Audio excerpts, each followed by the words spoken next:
पाहताय महाराष्ट्रातील सर्वात जलद news network Maharashtra police news 24।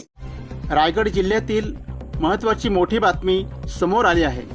19 April 2026 रोजी माणगाव तालुक्यातील ओमकार रेसिडेन्सी लोणेरे येथे 24 वर्षीय मुलीची अमानुषपणे हत्या करण्यात आली आहे।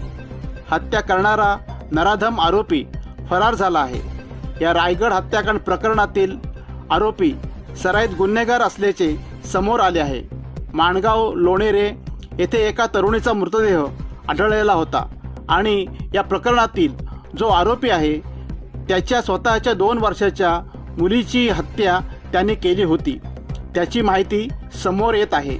अनीस मोहम्मद खान मालदार असे या आरोपीचे नाव असून 38 वर्षाचा हा इसम रत्नागिरी जिल्ह्यातील लांजा तालुक्यामधील तलवडे येथील रहिवासी असून सदर आरोपी मुळातच सराईत गुन्हेगार असल्याबाबतची माहिती समोर आली आहे। या हत्याकांडाबाबत लोणेरे गोरेगाव माणगाव तालुक्यातीलच नव्हे तर रायगड जिल्ह्यातील नागरिकांनी संताप व्यक्त करून सराईत आरोपीचा तीव्र शब्दात निषेध व्यक्त केला आहे। रायगडच्या पोलिसांचे 4 पथक आणि रत्नागिरी पोलिसांचे 2 पथक अशी 6 पथके या फरार असलेल्या सराईत आरोपीचा कसून शोध घेत आहेत। माहिती घेतली असताना ही मुलगी ज्या ठिकाणी कामाला होती त्याची माहिती आम्ही घेतली, परंतु ती आज महिनाभर तिच्या वडिलांचा अपघात झाल्यानंतर ती वडिलांसाठी सेवेकरता त्यांच्याबरोबर होती असं बातमी समजलेली आहे। परंतु या 2-3 दिवसामध्ये त्या मुलीला कुणी कसं फसवलं आणि कुठल्या ठिकाणी नेलं आणि तिची घृण हत्या केली याच्या मागचं कारण पोलिसांनी तपासून करून त्याला लवकर अटक करावी ही मागणी आम्ही करत आहोत। समजलं नंतर अशी चर्चा ऐकण्यात आली की आरोपी मिळालेला आहेत आणि परंतु रात्री ज्यावेळेला आम्ही DYSP आणि पोलिसांच्या ज्यावेळेला चर्चा केली तेव्हा तो आरोपी नसून आरोपीचा भाव निघालेला आहे अशा प्रकारचं त्यांनी सांगितलेलं आहे।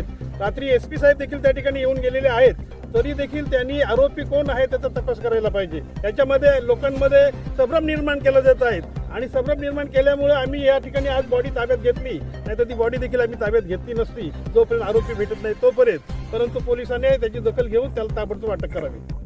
मॅडम, लोणेरे येथे झालेली घटना कशा पद्धतीची आहे आणि मृतदेहावर किती धारदार शस्त्राने वार झाले होते आणि पोलीस कशा पद्धतीने तपास करीत आहे? आज दुपार रोजी आपल्याला ओमकार लॉज येथून कॉल आला, तेव्हा आपल्याला ही घटना उघडकीस आली की लॉजमध्ये एका महिलेची बॉडी मिळालेली आहे।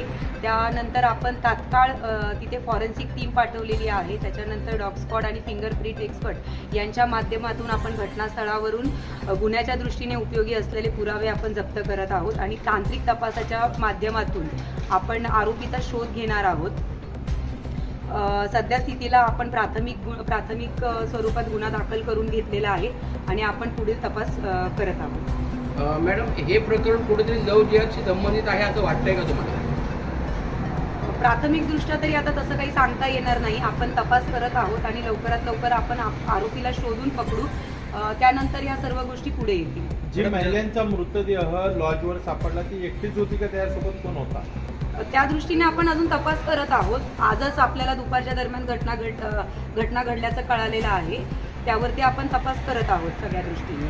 मॅडम, अमरावतीमधल्या आयान अहमद प्रकरणानंतर आता रायगडमध्ये देखील अशाच पद्धतीचा हा प्रकार समोर आला आहे। त्याच्यामध्ये मुस्लिम तरुण असल्याची माहिती मिळते, तर हे कुठेतरी पुन्हा एकदा म्हणजे जाती धर्मामध्ये तेढ निर्माण करणारा असा प्रकार असावा?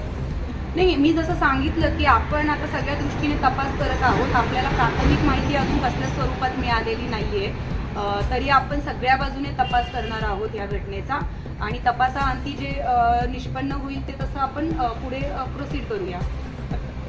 महाराष्ट्र पोलीस न्यूज 24 साठी रायगड जिल्हा संपादक उत्तम तांबे।